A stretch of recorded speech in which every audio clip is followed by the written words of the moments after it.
रात का घना अंधेरा था। चारों ओर सन्नाटा पसरा हुआ था। एक आदमी शहर से गांव वापस लौट रहा था। उसकी माँ ने उसे बार बार मना किया था कि रात के समय गांव के रास्तों पर न चले, लेकिन उसने ध्यान नहीं दिया।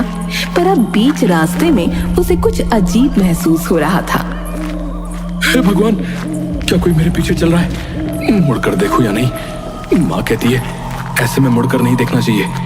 नहीं नहीं, ये सब बकवास है, मैं देख लेता हूँ। उसने मुड़कर देखा तो वहां कोई नहीं था। कोई भी तो नहीं है। पर तभी अचानक झाड़ियों से सरसराहट की आवाज आई। आदमी के रोंगटे खड़े हो गए। उसने अपने कदम तेज कर दिए, लेकिन आवाज उसके साथ आगे बढ़ने लगी, मानो झाड़ियों में कोई उस पर घात लगाकर आगे बढ़ रहा हो। उसने भागने की कोशिश की, लेकिन जैसे ही उसने भागना चाहा, उसके पैर जकड़ गए। बचाओ बचाओ, ये क्या हो रहा है? उसने नीचे देखा तो एक हड्डियों जैसे हाथों ने उसका पैर पकड़ रखा था। आदमी पूरी ताकत से चीखा, लेकिन अगले ही पल उन हाथों ने उसे खींचना शुरू कर दिया और वो झाड़ियों में घसीटता चला गया। उसकी चीखें धीरे धीरे सन्नाटे में बदल गईं।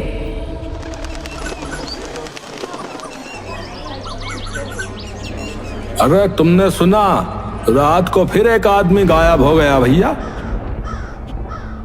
हाँ मैंने सुना, वही आदमखोर बुढ़िया उसे खींच कर ले गई है।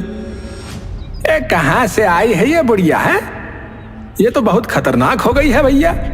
लगता है हम सब मरने वाले हैं।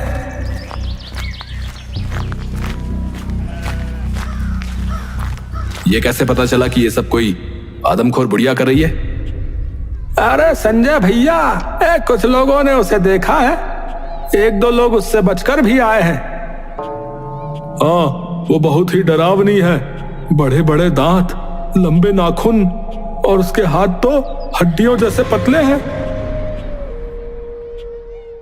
और भैया उसकी हंसी, भैया वो हंसी तो रोंगटे खड़े कर देती है। तुम लोग तो ऐसे बोल रहे हो जैसे तुमने उसे खुद देखा है। अरे भैया भगवान ना दिखाए, भैया ना ही दिखाए भगवान। हाँ, सभी गांव वाले खौफ में थे और उन्हें इस समस्या का हल निकालना था। उन्हें याद आया कि संजय का दोस्त मानव बहुत बहादुर और समझदार है। वो सभी मानव के पास पहुंचे। मानव बाहर आओ, सबको तुम्हारी मदद चाहिए। वो आदमखोर बुढ़िया फिर से हमला कर रही है। मानव बाहर आया और गांव वालों की बातें सुनकर थोड़ा चिढ़ गया। यार क्या बकवास है ये सब? आदमखोर बुढ़िया जैसी कोई चीज नहीं होती। ये किसी जानवर का काम है। लेकिन मानव भैया, हमने खुद लोगों से सुना है, वो बुढ़िया को देख चुके हैं। मुझे इन सब कहानियों पर यकीन नहीं है, समझे? ये सब अंधविश्वास है। हमें वन विभाग को खबर करनी चाहिए ताकि वो आकर जांच कर सके। मानव भैया, एक आप ही हो जो हमारी मदद कर सकते हो। हम सब डर के साए में जी रहे हैं भैया। अरे मैंने कह दिया ना, ये सब बेकार की बातें हैं। वन विभाग को बुलाओ और उनसे ही मदद मांगो। मानव का रूखा जवाब सुनकर गांव वाले मायूस होकर लौट गए।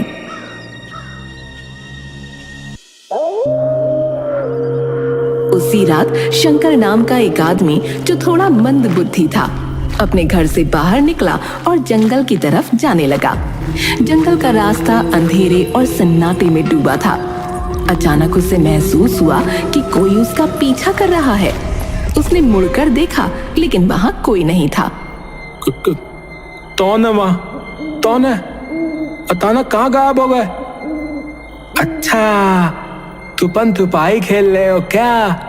मैं भी खेलूंगा, मैं भी खेलूंगा। जवाब में सिर्फ सन्नाटा था। शंकर फिर से बोला, देखो, तुम अगर जवाब नहीं दोगे ना तो मैं नहीं खेलूंगा। शंकर वहां से चल दिया, पर तभी उसे पेड़ों के बीच से किसी की परछाई दिखाई दी। रुक गया और ध्यान से देखने लगा। परछाई धीरे धीरे उसकी ओर बढ़ने लगी। ये मैंने तुम्हें ढूंढ लिया, मैंने तुम्हें ढूंढ लिया, चलो बाहर आओ, चलो चलो। परछाई और करीब आई और एक भयानक हंसी गूंज उठी। शंकर ने भी हंसते हुए उस दिशा में कदम बढ़ा दिए। तभी वो बुढ़िया उसके सामने आकर खड़ी हो गई। उसके मुंह पर बाल पड़े हुए थे, लेकिन उसके बड़े बड़े दांत फिर भी दिख रहे थे। अब पहली बार शंकर को कुछ डर लगा। तुम बहुत गंदी हो, मुझे अच्छा नहीं लग रहा है, मैं जा रहा हूँ। उसकी भयानक आंखें शंकर को घूरने लगीं। शंकर की सांसें तेज हो गईं। फिर उसने अपनी हड्डियों जैसे पतले हाथ शंकर की ओर बढ़ा दिए और उसे पकड़ लिया। उसने अपने नाखून शंकर के शरीर में डाल दिए। शंकर चिल्लाता रहा और वो उसे अपने साथ घसीट कर ले गई। शंकर संजय का पिता था। अगली सुबह जब संजय को अपने पिता घर में न दिखे तो वो उन्हें ढूंढने निकला।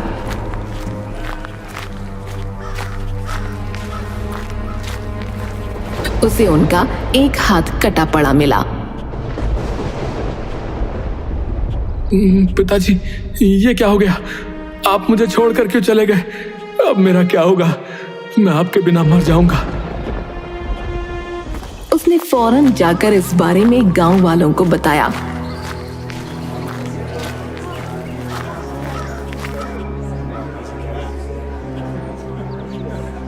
शांत हो जाओ संजय।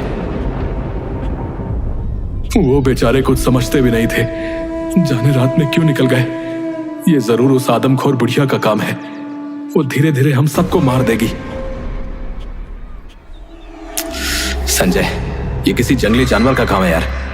मैंने पहले ही कहा था कि हमें वन विभाग को बुलाना चाहिए, वरना ऐसा ही होता रहेगा। अरे वन विभाग वाले आकर जा चुके हैं, उन्हें कुछ नहीं मिला। मानो बेटा, संजय सही कह रहा है। गांव के लोग डर के साए में जी रहे हैं। कुछ तो करना पड़ेगा। अरे माँ, आप भी शुरू हो गई। पूनम देवी ने गहरी सांस ली और अपने बेटे को मनाने की कोशिश की, लेकिन मानव अपनी बात पर अड़ा रहा। संजय निराश होकर वापस लौट गया। शंकर की मौत के बाद गांव के लोगों ने रात में बाहर निकलना बिल्कुल बंद कर दिया था। एक हफ्ते तक आदमखोर बुढ़िया को कोई शिकार नहीं मिला। फिर एक रात जब पूरा गांव गहरी नींद में सो रहा था, आदमखोर बुढ़िया गांव में आ गई। वो सीधे मानव के घर पहुंची। उसने दरवाजा धकेला और अंदर घुस गई।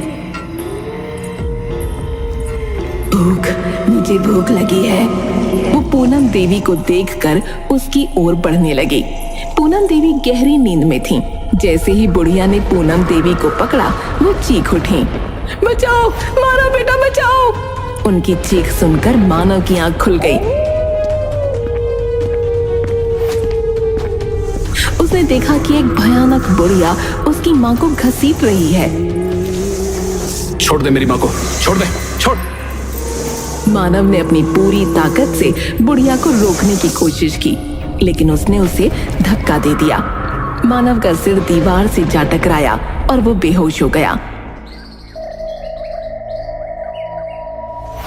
उसकी आंख खुली तो उसने खुद को जमीन पर पड़ा पाया।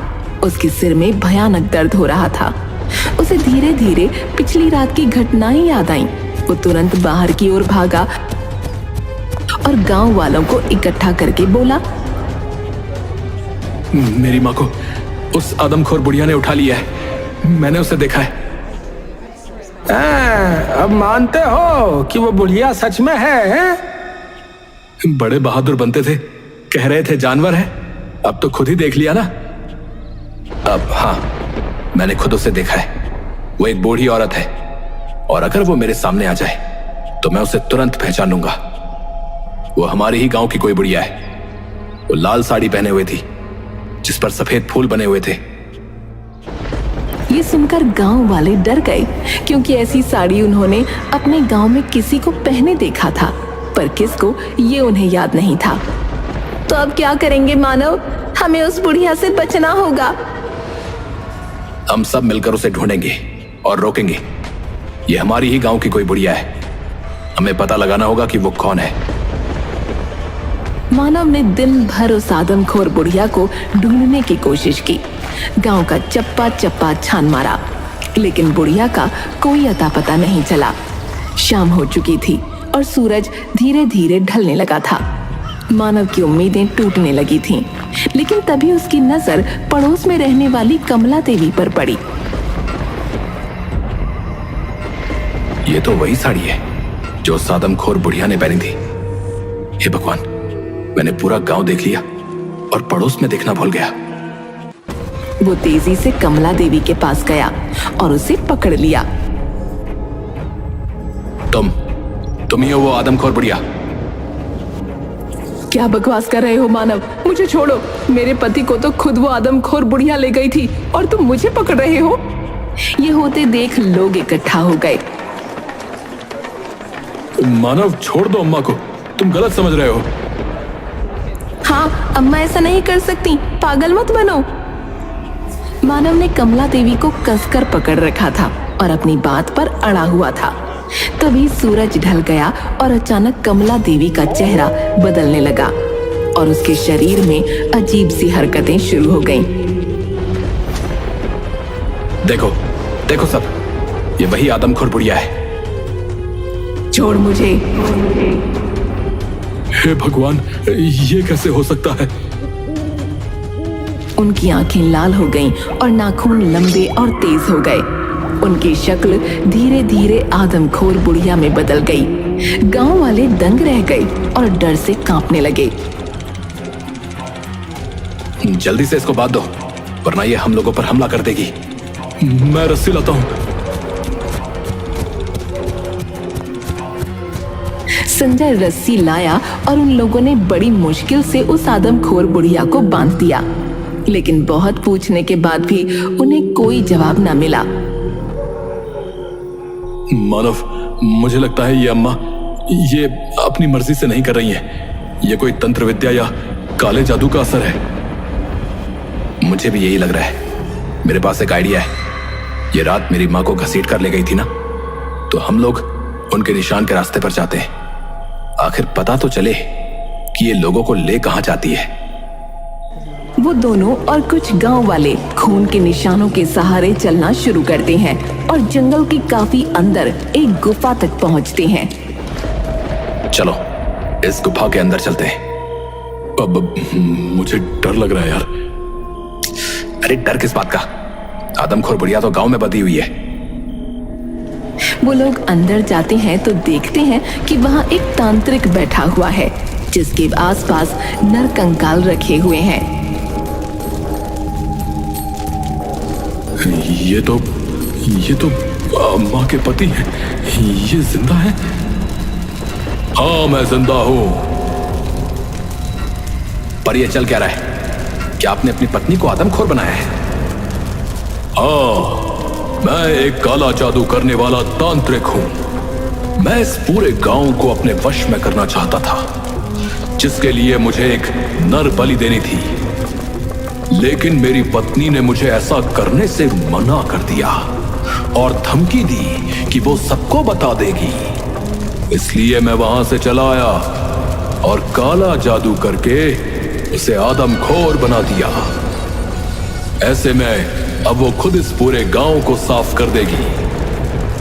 आदमखोर वो नहीं, तुम हो। पकड़ लो इसे। पास आए तो मैं तुम लोगों पर भी जादू कर दूंगा। आकर दे, हम देख लेंगे। सबने तांत्रिक को पकड़ लिया और उसे गांव लेकर आए।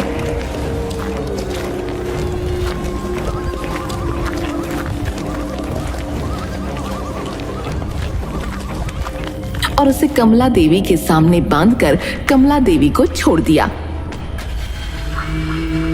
कमला देवी ने अपने पति के गले में इतनी जोर से काटा कि वो वहीं पर मर गया। उसके मरते ही उसका जादू टूट गया। हे भगवान, ये क्या हो गया? कुछ नहीं हुआ, आप चिंता ना करिए। आदमखोर बुढ़िया का आतंक अब खत्म हो चुका है और उसको शुरू करने वाला ये तांत्रिक भी। सब खुश थे कि ये आतंक खत्म हो गया, लेकिन साथ ही सब दुखी भी थे क्योंकि उन सब ने किसी न किसी अपने को खोया था।